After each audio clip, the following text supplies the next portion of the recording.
di Expo IIS ya, Robopark di Fluid ya. Nah, ini robotnya kelihatan nggak? Ya, jadi lumayan tuh ya, kelihatan nggak robotnya? Jadi silahkan buat yang hadir di sini bisa mengunjungi Expo IIS dari tanggal 17 sampai tanggal 27. Ada lomba robot dan lomba AI-nya, juga ada workshop AI juga ya. Oke, saya Indra Jani, Wakil Direktur Talenta IIS ya. Berterima kasih eh, buat semuanya yang aktif, buat Mbak Astrid, Mas Wawan, Mas Damar ya. Saya serahkan kepada Mas Damar, silahkan.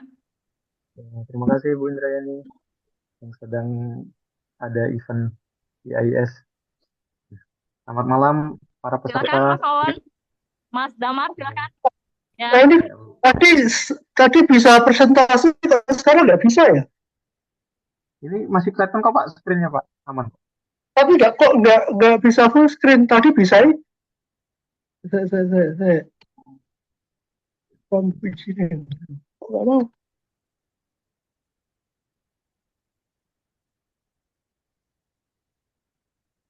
Hmm, Sambil saya buka aja dulu ya Pak ya. Selamat malam para Ya. peserta yang sudah hadir. Terima kasih atas kehadirannya. Nah, malam ini saya bersama Pak Wawan kembali lagi ingin membicarakan nah, ini nih yang sedang hot AI. Kolmogorov Arnold Network. Ada revolusioner AI.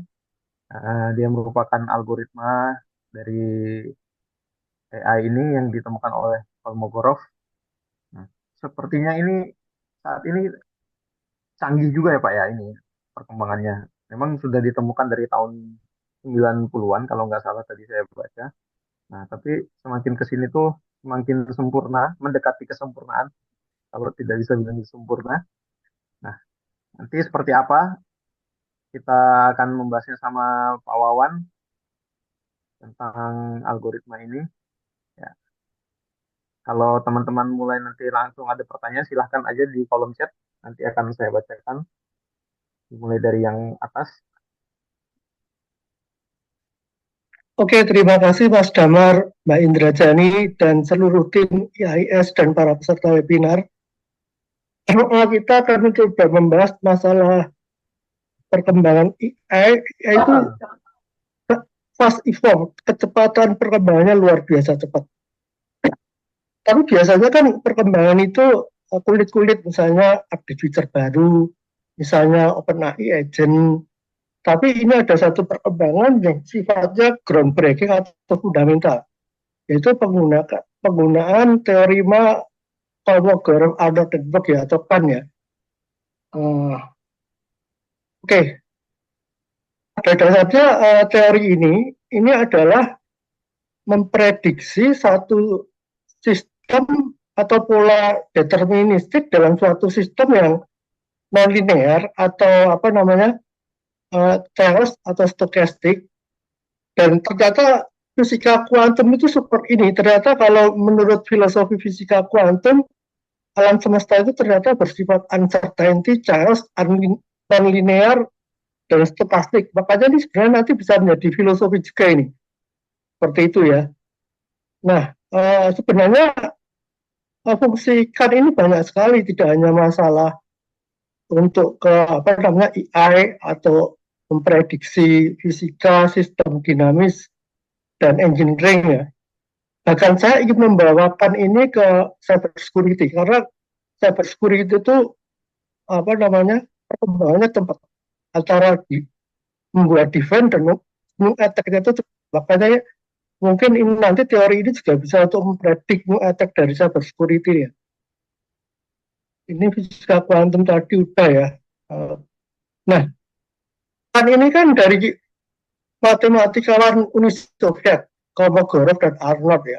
Vladimir Arnold dan Andrei Kolmogorov.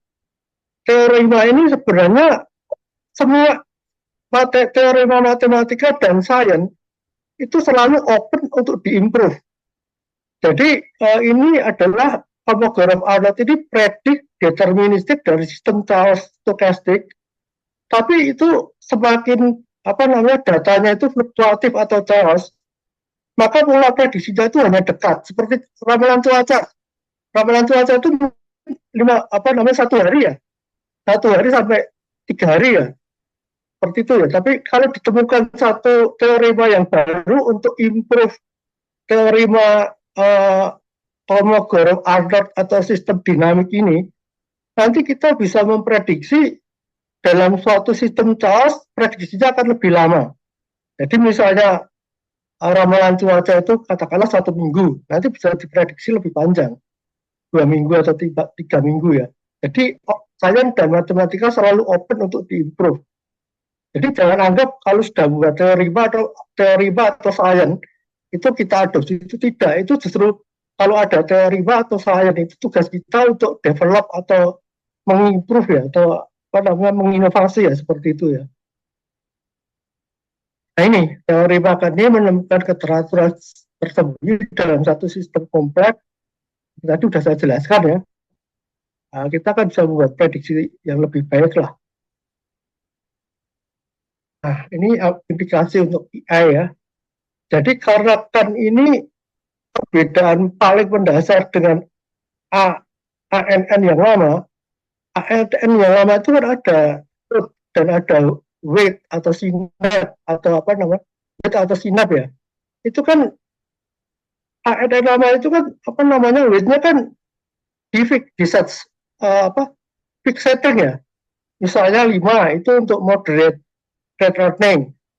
Nah, ini karena dia mempunyai kemampuan untuk membuat mendeterminasi suatu nilai-nilai. Jadi kan ini nanti di dalam ANN itu kita sudah tidak perlu nge-set weight lagi. Tapi ini akan otomatis nanti bobot dalam ANN itu nanti mereka di-set sendiri, misalnya dia butuh set learning tinggi, dia akan naik, rendah dia akan turun. Nah ini dia bisa adjustable atau sangat fleksibel untuk ini. Ini perbedaan yang paling fundamental dengan ANN yang lama ya. Dan satu lagi, ANN lama itu adalah itu teorema yang bersifat linear, digunakan untuk memprediksi data yang non-linear dan linear. Kalau yang menjadi subjek itu adalah teorema linear, dia memprediksi linear mudah. Tapi kalau memprediksi non-linear, dia akan kesulitan. Dan ini dibalik, non-linearnya menjadi subjek atau di depan. Jadi non-linear bagi subjek, dia akan mengolah data yang bersifat linear dan linear. Tentunya ini nanti akan jauh lebih akurat untuk memprediksi dua hal itu. Dan ini banyak sekali mengurangi resources komputasi ya. Dia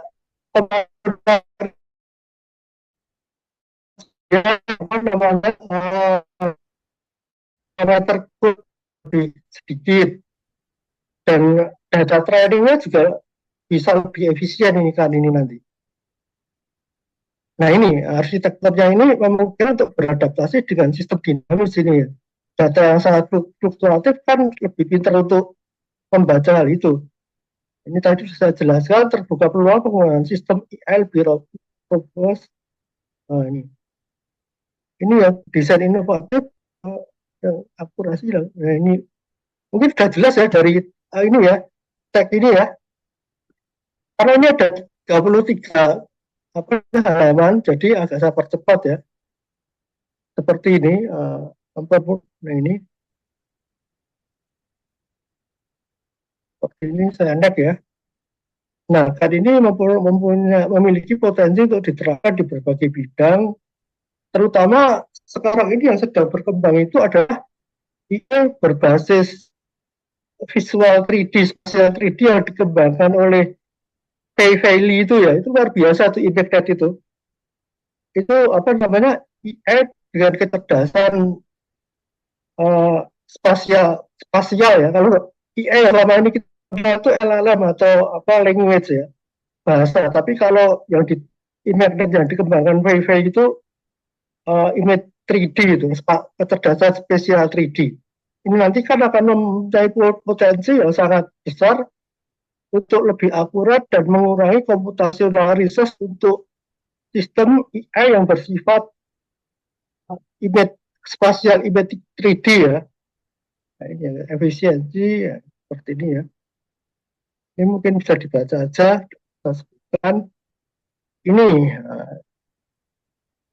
kompleksitas mutasinya dia lebih rendah, jumlah parameter lebih sedikit, efisien. Ini apa namanya fundamental sekali ini kan ini dengan ANN lama ini akan seperti ini nanti.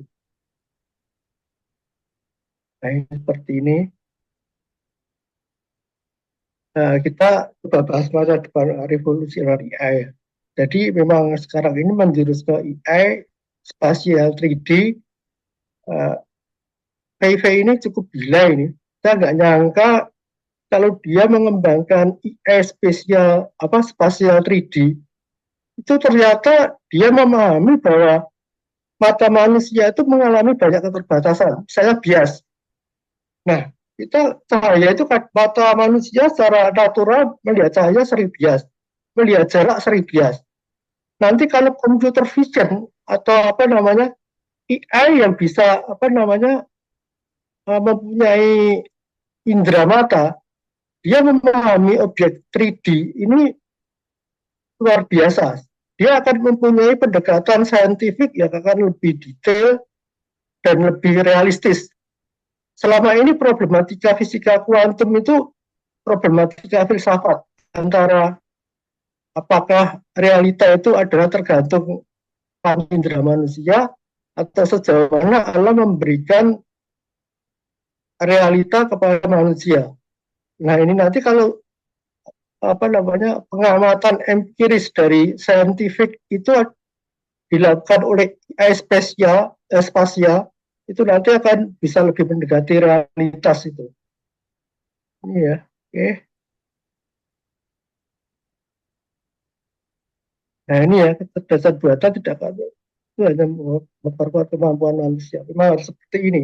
AI itu maksudnya harus apa namanya support pada humanistik manusia untuk membuat manusia menjadi apa namanya menjadi hancur peradaban atau bagaimana lah.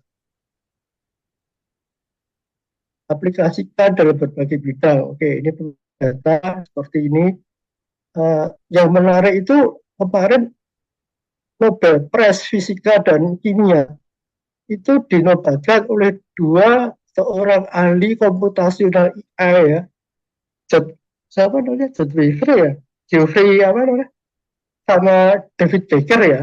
Dia membuat David Baker ini membuat komputasional protein. Jadi sekarang tuh era saintifik, misalnya protein itu dibuat satu komputasional AI, dan sekarang laboratorium untuk saintifik itu sudah tidak lagi percobaan eksperimen trial error di laboratorium secara fisik ya. Tapi sekarang era eksperimen saintifik itu adalah era trial error dan eksperimen virtual komputasional AI. Makanya David Baker mendapat Nobel Prize dalam bidang kimia karena dia membawa struktur protein ke dalam satu komputasional AI di bawah DeepMind dengan nama AlphaFold ya. AlphaFold 3 itu bayar mahal itu, yang AlphaFold 2 open source dan gratis itu. Luar biasa itu masa depannya.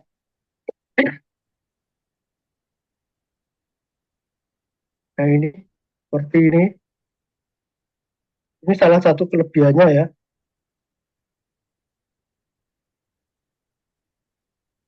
Ini terlalu praktikal sebenarnya.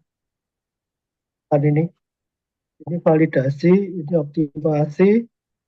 Nanti presentasinya saya kirim aja ya nanti ya. Kalau dikirim ya PPT-nya ya. Ini ada 32 soalnya.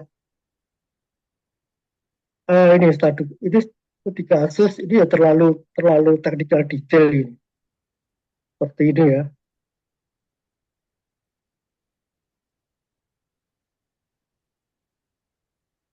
Ini terlalu detail ya.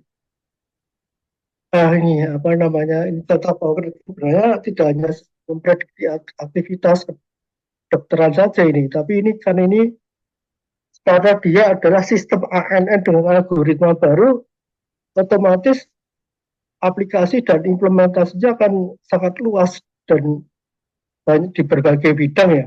Dan mungkin ANN lama yang menggunakan setting fix weight-nya itu akan ditinggalkan dan diganti dengan kan ini. Seperti ini. Tapi kan terus terang masih sekarang ini dalam tahap pengembangan ini masih. Nah ini seperti ini. Terlalu apa namanya, teknis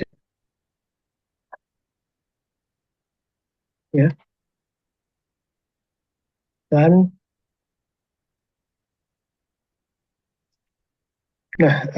mungkin saya ingin membahas tentang etika AI. AI ini kan satu kemajuan teknologi yang luar biasa pesat. Kemajuan teknologi itu tidak ada value-nya antara apa namanya, dia netral. Teknologi tergantung manusianya mau digunakan untuk kebaikan atau untuk kejahatan, itu tergantung manusia. Teknologi netral. Nah ini yang sangat berbahaya adalah ketika teknologi AI ini apa namanya, menjadi destruktif ya. Karena ada dua. Yang pertama, bahayanya AI ini bisa membuat, kalau bahasa Rusianya, disinformasia atau membuat satu propaganda. Nah ini kalau apa digunakan oleh seorang politikus yang mempunyai nafsu politik yang tinggi, bisa untuk social engineering, dipropaganda bahwa dengan fake propaganda ini akan sangat berbahaya sekali nanti. Dan yang kedua itu adalah ketika penggunaan AI digunakan untuk militer. Seperti kemarin saya baca tentang Lavender AI-nya Israel, itu dibuat untuk mengirimkan senjata pemusnah massal ke Gaza ya. Konon ini belum pasti, datanya dari WhatsApp itu.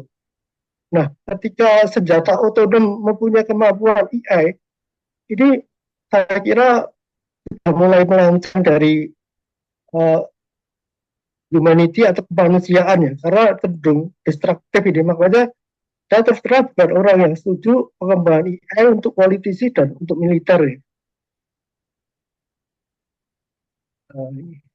Kecepatan perkembangan. Nah, AI memang memiliki potensi untuk mengubah masyarakat secara cepat, tapi ini juga harus hati-hati. Mungkin nanti karena perkembangan apa namanya AI ini kan sekarang lagi hype. Di Indonesia sudah banyak saya baca universitas atau SMA ingin mengajarkan AI ke siswa. Mungkin saya punya usulan, AI yang digunakan untuk siswa di Indonesia itu mungkin nanti apa namanya direkomendasi atau sudah diloloskan oleh satu tim pakar AI. Mungkin IAS bisa bikin satu tim ya untuk membuat satu etika pengembangan AI dan juga untuk apa namanya, menimbang atau memberikan rekomendasi kira-kira AI apa yang cocok digunakan untuk siswa di Indonesia, dan manual penggunaan AI.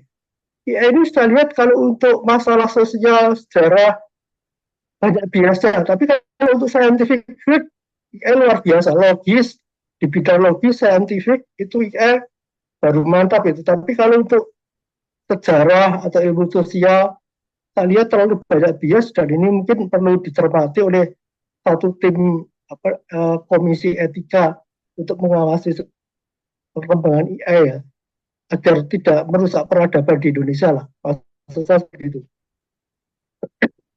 Ini prinsip etika AI, harus ada keadilan, akuntabilitas, dan transparansi, privasi, keamanan, dan apa namanya hal yang bersifat disinformasi atau propaganda itu harus di-ban itu. Kalau tidak sangat berbahaya itu. Karena kalau dari menurut saya, kalau tidak salah penjelasan Dr. Rio, manusia itu mencari informasi bukan informasi yang saintifik atau apa ya, tapi manusia cenderung mencari informasi karena dia nyaman dengan informasi ini sebelumnya. Jadi informasi yang membuat kenyamanan kenyamanan dirinya. Kalau saya pernah mendengarkan penjelasan serius seperti itu.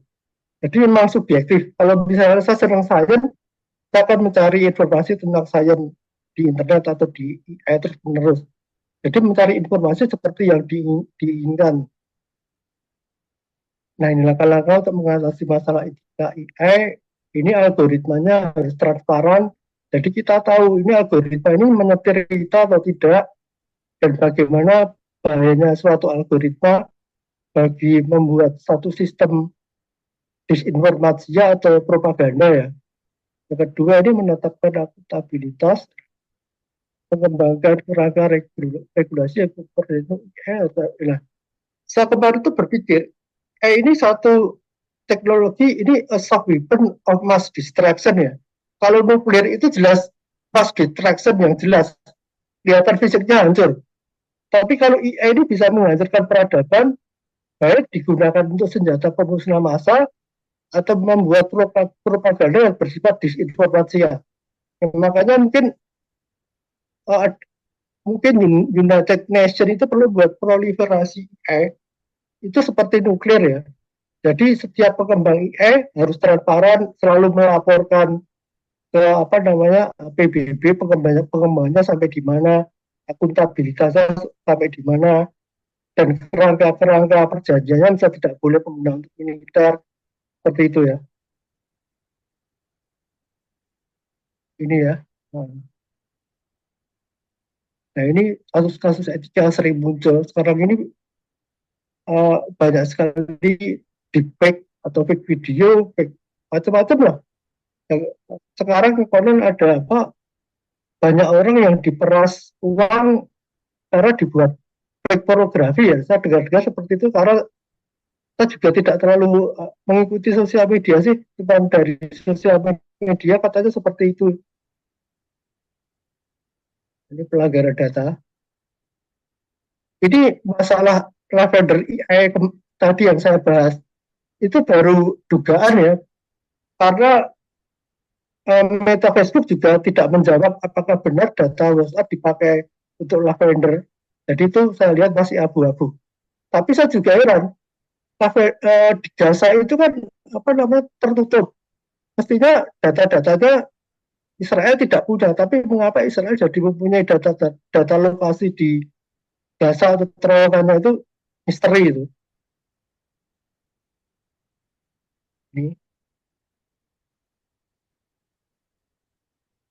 Ini, ini daya. Nah ini keputusan ini mengerikan kalau ketika digunakan untuk militer. Nah ini presentasi penutup saya. Mungkin Mas Damar kita buka diskusinya ya. Baik, Pak. Ini, ini udah mulai ada pertanyaan. Kalau teman-teman yang lain mau ada pertanyaan, silahkan ketik aja. Ini mulai ada pertanyaan dari Yasri. Apakah bisa memprediksi harga saham? Nah, ini Pak. Jadi debatable. Dari dulu sampai sekarang, apapun algoritmanya, pasti saham ini menarik buat banyak orang. Bagaimana memprediksi naik turun, gitu. Bagaimana Pak tanggapannya Pak?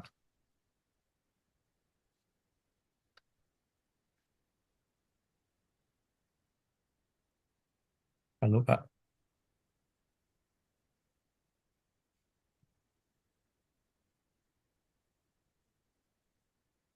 Pak Wawan, masih di mute ya Pak?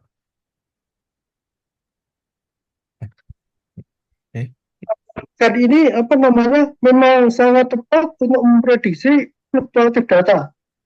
Seperti trading itu kan akan tepat, tapi gini ya, tidak bisa, dia lebih baik, tapi tidak bisa 100% akurat. Nggak mungkin itu.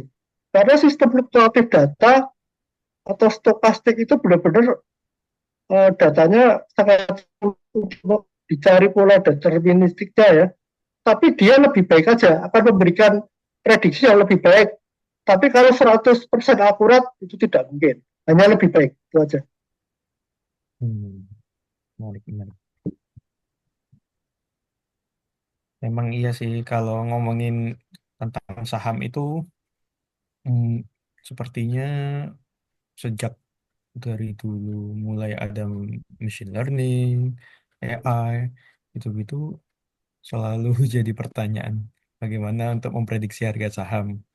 Sepertinya sudah ada kesepakatan di antara apa ya eh, manajer investasi atau apa gitu untuk tidak memprediksi menggunakan machine learning terus segala macam. Itu mungkin kalau ada yang memberikan penawaran dengan harga fantastis itu bisa dibilang scam sih. Jadi buat yang apabila ada ditawari untuk memprediksi dari saham, hati-hati aja. Ini selanjutnya ada pertanyaan dari Pak Wirpat Atmaja. Selamat malam Pak. Izin untuk perkembangan AI di militer senjata sudah sampai di mana Pak? Tahu saya yang jelas kemarin saya sedih itu ketika Israel menggunakan Elevator untuk mengirim senjata pemusnah massal ya. Tapi kalau kita lihat drone, itu mesinnya juga pakai AI itu. Dari mana dia? Drone itu kan pesawat nerawak, tidak ada apa namanya, tidak ada pilotnya. Dia drone saat ini bisa sampai 6.000 km loh. Itu Jakarta Papua PP loh, itu bisa loh. Dan drone itu bukan kecil lagi. Drone itu sekarang sebesar pesawat itu sekarang. Dia bisa membawa senjata nuklir juga seperti itu. Nah, nanti apa namanya, militer ini kan tertutup. Jadi sangat sulit mengetahui sejauh mana pengembangan AI untuk militer terutama kalau negara militer terkuat itu sekarang saya lihat Rusia. Itu sangat tertutup. Itu kita kesulitan untuk mendapatkan data sejauh mana AI digunakan untuk senjata pemusnah massal ya. Yang jelas kasus yang sudah muncul adalah Lavender AI Israel kemarin. China kabarnya sudah mengembangkan ini sih. Tapi sekali lagi ini adalah sistem ini pengembangan yang tertutup karena ini militer ya. Sangat sulit untuk dipredik ini.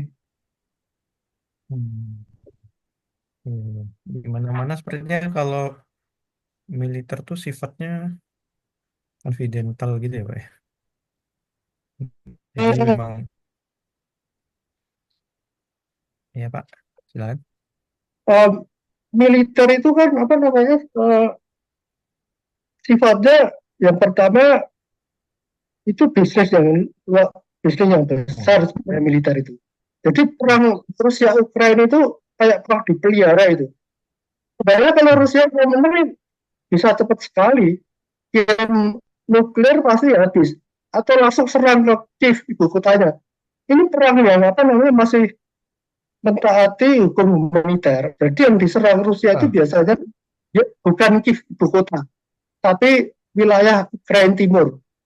Dan kemarin ada kasus malah Ukraina yang menyerang Moskow, itu bahaya itu. Seperti itu. Nah, militer adalah bisnis yang luar biasa. Dan nanti kalau ada IE-nya, bagi negara yang suka perang, itu bisnis. Tapi bagi orang yang menyukai humanistik atau civil society, itu bencana besar itu. Mestinya sudah dari sekarang PBB membuat perjanjian proliferasi pembatasan penggunaan IE untuk militer dan politisi ini mestinya. Itu sih pandangan saya untuk apa namanya, takutan saya penggunaan IE apa namanya untuk militer dan politisi. hmm. Nah, oke, baik teman Pak Wirpan tadi sudah dijawab. Mudah-mudahan cukup jelas. Nah, apakah ada teman-teman yang lain serta yang lain ingin menanyakan tentang perkembangan AI, algoritma, dan lainnya? Nah, Pak, kalau Pak Wawan sendiri, kenapa nih Pak kok tertarik membahas tentang algoritma yang ini Pak? Apakah ada perkembangan baru dari algoritma ini? Atau gimana Pak? Oh iya, ini revolusioner sekali. Jadi apa, ANN itu ketika menggunakan KAN Computational resource-nya berkurang banyak, data trainingnya berkurang banyak, codingnya berkurang banyak, intinya efisien. Dan selain efisien, lebih akurat dan prediktif. Jadi ini luar biasa. Makanya saya tertarik kalau ini perubahannya di groundbreaking algoritmanya ANN ini. Seperti itu. Kalau apa namanya update feature misalnya OpenAI sekarang membuat Sora atau apa-apa, itu kan feature ya. Tapi kalau ini algoritma, ini yang baru, ini algoritmanya ANN ini yang baru. Dan ini nanti kan dipakai oleh banyak AI ini nanti. Seperti itu. Makanya saya tertarik karena ini yang berubah itu di level fundamental atau groundbreaking-nya atau algoritma mendasarnya ANN. Kalau yang apa namanya kalau kalau yang ANN lama yang sering mainan mesti paham kalau settingnya bobot itu di set secara fix gitu kan nggak perlu lagi itu. Hmm. Ini bisa saya ibaratkan gini loh, satu kopi Hmm.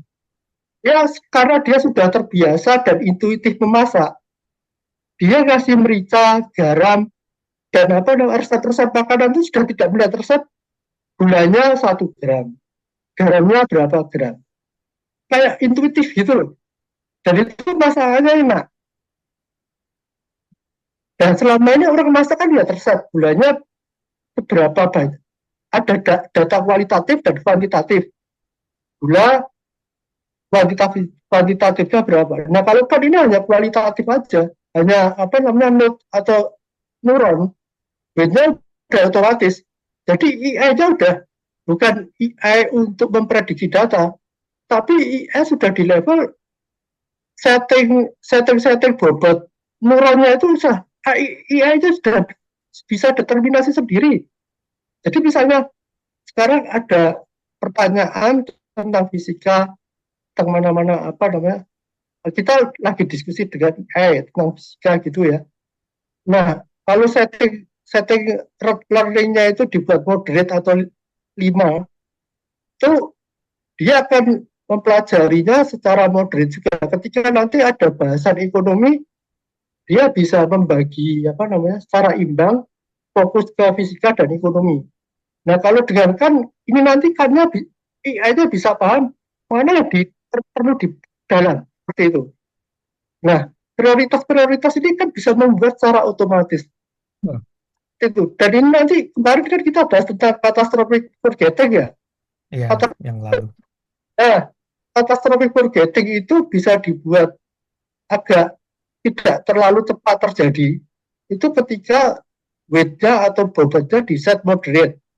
Misalnya di set 5, itu dia akan catastrophic forgetting-nya akan lebih panjang. Dengan kan ini sudah tidak perlu setting-setting seperti itu. Karena udah paham. AI-nya udah paham sendiri. Mana yang perlu dilupakan dan mana yang perlu diperdalam agar tidak terjadi catastrophic forgetting. Jadi kecerdasannya itu sudah kecerdasan kuantitatif untuk apa namanya kuantitatif AI-nya itu sudah punya kecerdasannya sendiri seperti itu. Juga ya, Pak ya. Ini Iya, berarti dia bisa lebih cepat belajar, makin cerdas juga. Nah, kalau sekarang itu kan dari LLM atau semacam AI yang seperti ChatGPT, Cloud itu atau apa lagi ya,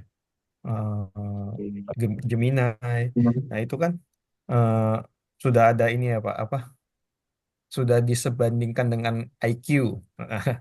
Mungkin kalau ini juga, kalau mungkin ada papernya gitu ya Pak ya, mungkin sudah sampai dengan IQ nilai berapa ratus, 100 berapa gitu. Kalau nggak salah tuh yang terbaru IQ Cloud Sonnet 3.5 itu sudah 110 ya atau berapa IQ-nya kan, kalau di kuantifikasinya gitu. Nah, ini mungkin lebih menarik lagi besok. iya. ChatGPT kalau ini sudah 130 dan Oh yang iya. menarik adalah secara moral judgment ternyata skornya lebih tinggi dari manusia. Etika dan moral judgment. Silakan kan, sosok Iya. punya etika dan moral daripada manusia. Ciloko ini. Benar, benar, benar. Iya, Pak. Bahkan untuk menilai etika itu yang masih terlalu subjektif di manusia itu sudah bisa ini lebih cerdas ya Pak ya Iya, yang sekarang ini. kembali ini luar biasa. Iya iya betul betul. Betul. Oke Pak, kita ke pertanyaan selanjutnya dari Khairun Saleh. Selamat malam Pak, izin bertanya bagaimana perlindungan hak cipta berlaku terhadap karya yang dihasilkan oleh kecerdasan buatan atau AI? Apakah karya AI memiliki perlindungan hak cipta sama seperti karya di dunia nyata gitu Pak, manusia? Gimana Pak tanggapannya Pak? Itu keprihatinan saya selama ini. Jadi orang Amerika itu kalau membuat satu teknologi global IT, biasanya ngawur dulu itu. Dulu Hmm. internet menyebar kemana-mana, pornografi dan judi itu diakses itu gampang-gampang sekali dulu mas. Hmm. Internet tidak punya etika dulu. Baru sekitar tahun 2010 itu judi sama apa namanya pornografi itu mulai dihambat oleh Google dan yang lain sebagainya ya. Nah, AI ini sama, diluncurkan menggunakan yang big data dulu, melanggar hak cipta dulu. Google Scholar diindeks semua, ngawur pokoknya, seperti itu. Hmm. Untuk karya seni ya. Tapi nanti saya yakin pelan-pelan itu nanti akan diperbaiki. Tapi kalau sekarang seperti itu. Nah, saya khawatir AI ini sekarang ini based on big data, bukan based on akurat data. Makanya sekali lagi saya ingin mengusulkan mungkin tim IIS bikin satu etika dan pengkajian teknologi AI yang layak digunakan oleh siswa-siswa di Indonesia. Karena kalau nanti pakainya awur-awuran, ini bisa terjadi loh. Misal AI Belanda ya, dia ditanya tentang sejarah, siapa Soekarno? Soekarno itu kalau dalam sejarah Belanda adalah kriminal perang. Dia memang pernah dipenjara oleh Belanda. Itu data, fakta itu. Makanya ada Indonesia menggugat itu kan karena juga apa namanya Soekarno diadili dan masuk penjara dan dibuang. Nah, di luar logis matematis, AI itu adalah based on training data ya, tergantung apa yang di training ke AI-nya. Makanya kalau dia dikasih data training sejarah, misal tentang sejarah Indonesia, siapa Soekarno? Ya kalau menurut Belanda memang penjahat perang, terbukti ya memang pernah diadili. Nah, yang ini kan bias. Nah ini nanti makanya saya mengusulkan ada komisi untuk mengkaji AI yang layak digunakan oleh siswa-siswa di Indonesia dan manual booknya. AI lebih tepat digunakan untuk apa? Pokoknya lebih detail lah. Seperti itu. Kalau tidak begitu, saya khawatir anak-anak SMP, SMA itu kan belum mempunyai pemikiran yang kritis. Dikira semua AI itu pokoknya benar. Itu kacau itu nanti kalau menganggap AI semua benar dan apa saja informasi dari AI atau dari mesin pencari Google itu bahaya itu. Rawan mendapatkan bias informasi atau disinformasi ya kalau bahasa Rusia. Hmm. Hmm. Benar, benar. Oke, Pak. Terima kasih tanggapannya. Cukup jelas Pak Khairun Saleh ya tentang hak cipta ini AI. Itu juga jadi isu dunia tentang karya pelukis yang digenerate sama DALL-E atau musisi gitu-gitu. Memang jadi isu dunia ini Pak. Ini Iya, Pak. saya tambah lagi ya. Ya, Jadi ya silakan Pak. apa namanya AI yang untuk generate karya seni itu kan training datanya juga karya seni juga ya. Misalnya membuat gambar seni, trainingnya otomatis gambar-gambar seni ya. Itu pakai algoritma stable diffusion ya. Nah, eh, training datanya ini kan melanggar hak cipta. Mungkin perlu dibuat satu regulasi bahwa kalau kita menggunakan apa namanya, kita menggunakan training data IA itu harus bayar. Tapi nanti ketika kita membuat karya dengan AI seni itu juga bisa dipatenkan, itu akan fair. Oh, iya, iya. Jadi training data kita bayar, hasilnya juga kita bayar. Nah, sekarang ini trainingnya melanggar hak cipta, hasilnya tidak bisa didaftarkan di paten. Hmm. mungkin ke depan mungkin ada apa namanya orang eh, yang memahami tentang AI dan etika membuat satu role model ini. Yang jelas sekarang AI itu pelanggaran hak ciptanya luar biasa. Benar-benar, Pak. Sampai kalau nggak salah tuh katanya yang sekarang belum bisa di-generate itu Disney. Misalnya kita kalau masukin apa namanya prompt mau apa generate tentang image Disney gitu-gitu, sepertinya belum bisa keluar katanya akan ditolak. Nah, mungkin Disney sudah mematenkan untuk tidak di-generate oleh data training yang ada ya. Oke Oh Pak, gitu ya. pertanyaan. Iya, yang Disney tuh belum bisa tuh Pak sampai sekarang. Jadi dia pasti menolak kalau kita coba untuk mau generate image yang berbau Disney gitu tuh akan ditolak. Iya. Oke Pak, pertanyaan selanjutnya ya Pak ya dari Miratul Mufida. Izin bertanya Pak, apakah ada hubungan antara KNN dan AutoML, misalnya untuk auto hyperparameter tuning ya Pak? Itu. Terima kasih Pak. Jumlahnya masalah hubungan antara artificial neural Kayak network dan aha, dengan AutoML, misalnya untuk eh, auto hyperparameter tuning. em, apa namanya mestinya semua yang berbasis machine learning itu semua menggunakan ANN mestinya ya. Hmm. Jadi machine learning itu bagian dari ANN itu mestinya. Ya, mestinya pakai dia. Hmm. Harusnya iya ya Pak ya. Iya, Karena ANN itu implikasinya banyak dari machine learning, automa, otomatisasi apa namanya robotika, terus apa namanya kedokteran dan berbagai macam ya. Intinya adalah ANN itu suatu kecerdasan yang mengambil inspirasi dari sistem jaringan saraf manusia. Ini ahlinya Dr. Iwasan kalau ini. hmm, iya iya. Dan ANN itu terinspirasi dari jaringan saraf manusia, neuron diabstrak, dibuat komputasional. Jadi gini loh, zaman sekarang itu adalah satu mekanik jaringan saraf manusia itu kan bekerjanya mekanik. Ada neuron, sinet, dendrit. Mekaniknya itu dibuat komputasional, itulah ANN. Neuron diabstrak menjadi nodes, sinetnya menjadi weight atau bobot, seperti itu. Jadi memang era satu apa scientific field, biologi, fisika, neuroscience, apa saja dibawa ke komputasional. Sekarang ini saya juga lagi merintis proyek saintifik lokal. Itu saya mencoba akan membuat komputasional dari tanaman-tanaman atau warisan budaya sejarah Indonesia ya.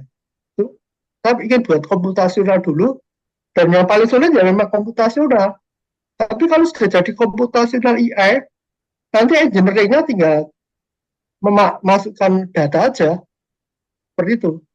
Seperti apa protein itu loh. Itu membuat Hmm. komputasional protein dengan 200 juta uh, protein struktur, nanti mau bikin apa aja sampai kehidupan yang seperti ini. Ya tinggal eksperimennya di AI, di virtual computational AI, bukan di laboratorium. Sudah nggak zaman itu di laboratorium. Hmm. Laboratorium ya. Jadi computational AI, laboratorium fisik mungkin hanya untuk uji coba setelah lebih matang ya. Data apa namanya hasilnya computational matang, dicoba ke laboratorium fisik itu oke. Tapi kalau zaman dulu kan eksperimen itu kan laboratorium fisik trial error, lama, pusing, harganya mahal. Nah, sekarang cukup komputasional iya sekarang. Itulah perkembangan zaman. Hmm. Iya, bahkan yang tadi Bapak sebutkan berkali-kali yang peraih Nobel itu tuh, yang di kimia atau fisika itu juga debatable-nya kok sekarang malah banyakannya ngomongin AI-nya daripada fisika itself ya atau kimia itself-nya gitu sih Pak. Bener-bener bener. Memang iya sih. Tapi memang sangat efisien dengan komputasi ini untuk berbagai eksperimen sains itu benar-benar sangat efisien sekali ya Pak. Iya, efisien, murah, dan lebih akurat merediksi itu seperti itu. Masalah saya kemarin ketika saya tahu 2 Nobel Prize itu di yang fisika dan kimia itu diberikan oleh ahli komputasional IE fisika dan kimia ya. Saya melihat nanti ilmuwan natural science, fisika, kimia, biologi itu syaratnya harus tahu komputasional. Kalau nggak tahu baik komputasional, cara membawa sains ke komputasionalnya, dan pemakaian komputasional IE-nya. Seperti AlphaFold 2, itu kan open source dan gratis. Itu sudah banyak digunakan. Saya kemarin baca di School Tech Moscow, ilmunya sudah pakai AlphaFold. Nah, kalau ilmuwan kita belum memahami komputasional, mana? Nanti nggak ngerti cara menggunakan AlphaFold-nya. Padahal AlphaFold ini disediakan memang untuk eksperimen virtual. David Baker itu membuat komputasional jasa itu sekitar 10 tahun dan direvisi bolak-balik. Yang paling sulit itu adalah membuat komputasional. Jadi gini loh, ilmu alam, misalnya satu fisika, protein, cara bergerak atau cara interaksi atau cara kerjanya itu dibuat algoritma matematika. Itu tujuannya supaya bisa dibawa ke komputasional, dan nanti dari komputasional itu baru pengolahannya akan sangat lebih kaya. Yang paling sulit itu memang membawa dari natural science ke komputasional. Tapi ada berita yang menarik, ImageNet yang didevelop Wei Li, ini kan kecerdasan spasial 3D. Bisa nggak bayangin? Kalau sekarang kan yang namanya ilmuwan itu mengamati fisik, misalnya mengamati protein, mengamati partikel fisika. Itu nanti bisa ImageNet itu mengamati partikel fisika dan membuat komputasionalnya. Jadi yang mengamati bukan empiris indera manusia, tapi computer vision. Itu yang visinya Wei Li. Makanya begitu saya mendengarkan, wah ini memang luar biasa visioner nih orang ini, Wei Li ini. ImageNet itu pensos loh, bisa dibuat coba-coba, menarik itu. Jadi sudah tidak dengan pengamatan manusia secara langsung ya Pak ya? Iya, Benar-benar sudah dikerjakan mesin. iya, karena saat menyimak presentasinya si Wei, presentasinya 13 yang lalu itu Big Bang. 4 yang lalu itu adalah mulai evolusi satu sel. 500 juta yang lalu alam semesta gelap, bukan karena tidak ada cahaya, ternyata mata belum evolusi. Dan dia menunjukkan banyak bias mata. Misalnya ada warna background biru, terus depannya warna merah, warna merah tapi tulisannya blue. Kita itu akan blue loh mata kita, serius. Coba cari gambar background biru tapi tulisan di depannya red. Nanti pasti ini warna apa? Red. Padahal itu backgroundnya biru. Itu salah satu bias mata manusia itu. Termasuk jarak. Ketika kita memandang jarak jauh kan menjadi semakin tidak detail ya. Tapi kalau nanti yang melihat computer vision itu akan berbeda, lebih hebat dari mata manusia. Nah, perkembangan saintifik ke depan seperti visi Wei itu adalah computer vision digunakan untuk scientific field, untuk riset, pengamatan, komputasional. Makanya luar biasa di Wei. Tapi tantangannya adalah sekarang komputasional saja masih belum mumpuni itu. Datanya gede bilang itu training datanya. Dia gambar 150 giga itu untuk berapa gambar. Karena kan trainingnya 3D, gambar-gambar 3D. Jadi bayangkan kan besarnya storage-nya, besarnya processing, Saya ingat zaman dulu AutoCAD 3D aja kabutnya minta ampun. Nah, ini sekarang AI 3D ya. Udah pasti komputasionalisasinya besar sekali itu. Seperti itulah. Iya, ini berarti benar-benar perkembangannya ini eksponensial sekali ya, Pak. Nggak Ya, hampir nggak kekejar. Kalau kita ya, nggak rajin-rajin update berita, baca jurnal gitu, mungkin ketinggalan. lah, ya betul betul. Ini Pak, ada yang nanya nih Pak, apa saja aplikasi yang sudah dibuat oleh Teknovasi ya? Teknovasi ini komunitas aja, bukan software house atau apa ya Pak? Mungkin kita hanya menyebarkan satu visi misi kita adalah membangun budaya saintifik dan inovasi di Indonesia ya. Teknovasi ini lahir tahun 2011. Awalnya adalah live TV dari SBO TV Surabaya milik Jawa Pos. Saya narasumber dan produser di situ. Sampai tahun 2018, karena memang tren masyarakat sudah tidak melihat TV, tapi webinar, YouTube, sudah ada pergantian tren. Tapi sejarah teknovasi adalah dari live TV yang saya inisiatif, saya menjadi produser, saya menjadi narasumber, dan sekarang menjadi satu komunitas. Nanti tanggal 1 saya sudah punya janjian meeting di Pusat Riset Cibinong Badan Riset Inovasi Nasional. Kita akan membahas AI Scientific Lokal. LLM kita akan menggunakan AI Komodo. Mengapa saya memilih Komodo? Itu developernya orang India dan sudah ada bahasa Indonesia maupun bahasa daerah di level LLM-nya. Jadi itu nanti untuk memahami teks-teks kuno dari warisan sejarah Indonesia atau preservasi tanaman obat dan macam sebagainya, dia akan lebih paham. Kalau ChatGPT atau Google itu sebenarnya LLM basisnya adalah bahasa Inggris, natural language-nya bahasa Inggris. Ketika dia diajak ngobrol bahasa Indonesia itu seperti orang Inggris ngomong bahasa Indonesia. Ada semacam satu translate ya. Atau saya natural language-nya kan Indonesia.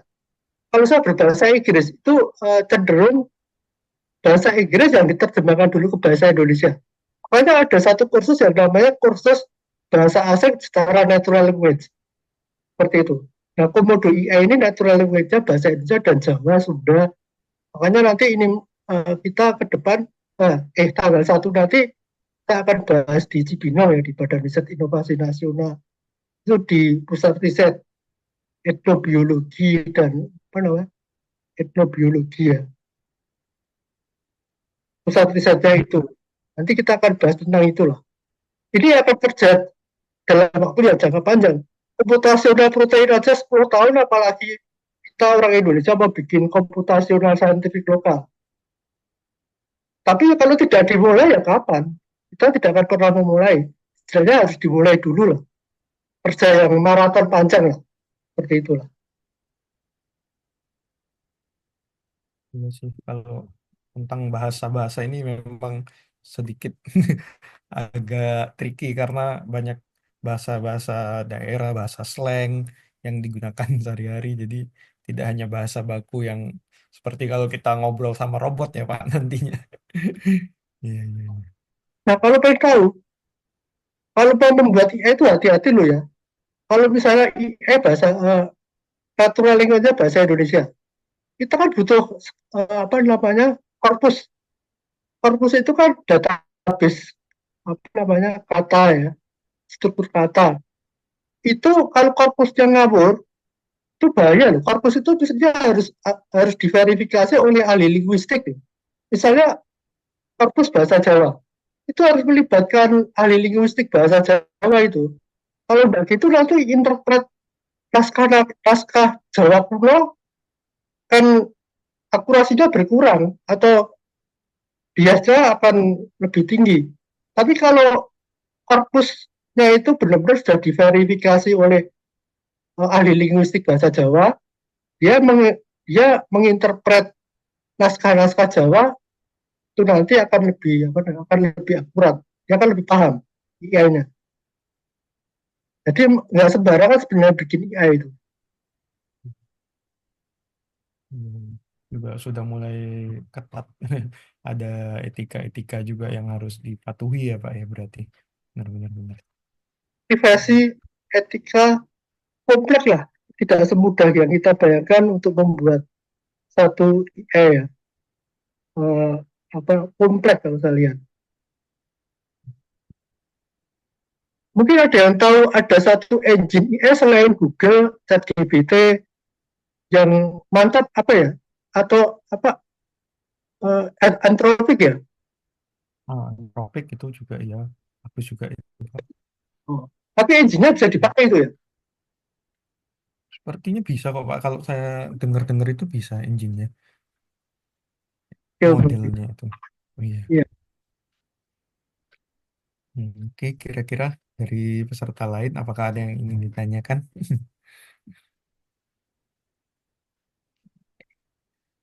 Bagaimana Pak kalau ini Pak kita coba kesimpulannya Pak Wawan tentang apa webinar kali ini atau Pak Wawan mau menambahkan hal lain? Intinya perkembangan teknologi ini luar biasa. Kita jangan hanya jadi follower atau apa namanya menerima informasi mentah dari perkembangan AI dari barat. Tapi sebaiknya kita menjadi developer atau desainer. Seperti saya akan mencoba desain scientific lokal ini selain menggunakan komodo AI, saya nanti akan mencoba integrasi dengan AlphaFold dan ImageNet itu nanti. Jadi scientific lokal ini proyek menggabungkan pengetahuan kearifan lokal dengan ilmu globalisasi dunia modern. Saya terus terang kemarin agak ini ya, agak terlalu ketinggian kalau bahas. Dengan Dr. Yu itu bahasanya neuromarketing, brain machine interface, dengan brain kemarin biologi sintetis. Baru setelah dengan tim Badan Riset Inovasi Nasional membahas tentang scientific lokal untuk ekonomi kerakyatan berkelanjut, yang berkelanjutan untuk masa depan, saya baru sadar ternyata kita tidak kenapa kita harus selalu melirik ke barat. Padahal sebenarnya warisan budaya Indonesia ini ternyata kaya akan saintifik, tapi tidak ada perhatian atau tidak ada usaha untuk preservasi dan melakukan inovasi engineering. Dari webinar itu saya baru langsung berbalik arah bahwa kalau membahas kuantum, Silicon Valley itu ketinggian saya rasa. Ya sebenarnya si gampang-gampang lah. Kita coba optimalkan sumber daya resources alam Indonesia, tanaman obatnya apa aja di bawah komputasional, baru di engineering. Itu aja lah, simple. Kita bicara kuantum, kita tidak punya sumber daya manusia dan juga tidak punya apa teknologinya atau material-material kita tidak punya lah. Terlalu jauh itu, biologi sintetis juga terlalu jauh. Bagus, untuk masa depan bagus. Tapi untuk bangsa Indonesia bukan isu yang krusial. Kita mikir yang ada di Indonesia ini aja lah. Benar-benar. Kalau yang di sini aja belum cukup, padahal juga banyak apa yang bisa digali ya. Kenapa harus jauh-jauh yang lainnya Pak ya? Benar-benar benar Pak. Iya, nanti Hmm. joining teknologi modern digabung dengan saintifik lokal. Saya ingin nanti desainnya misalnya Universitas Banyuwangi itu nanti harus menggali saintifik lokalnya. Dan kalau orang kuliah di Banyuwangi harus mendapatkan knowledge lokal. Selama ini kita kuliah di Jakarta atau Banyuwangi kan sama ya ilmunya. Nah ini nanti universitas daerah mestinya mengajarkan satu saintifik lokal supaya bisa digabungkan antara yang lokal dan kemajuan dunia modern. Dikombin lah. Benar-benar. Ya Pak, semoga lancar proyeknya dan bisa dinikmati sama teman-teman di sini dan juga universitas yang ada di Indonesia dan bisa menunjang penelitian kita supaya bisa apa ya penelitian kita itu bisa sejajar sama orang luar juga gitu ya Pak ya. Benar, benar, benar. Oke, ini kalau sudah tidak ada pertanyaan, saya akan tutup. Saya Ya, kembalikan ke Bu Indra. Terima kasih teman-teman yang sudah hadir. Apabila berkenan untuk bergabung pada apa namanya IAIS di grupnya itu tadi sudah diinfokan oleh admin. Nah, tentang prosedurnya silakan. Kita akan tunggu nanti semoga bisa berkolaborasi satu sama lain dengan peserta yang ada di sini untuk ke depannya. Mudah-mudahan webinar ini bermanfaat. Saya kembalikan ke admin atau ke Bu Indra. Terima kasih.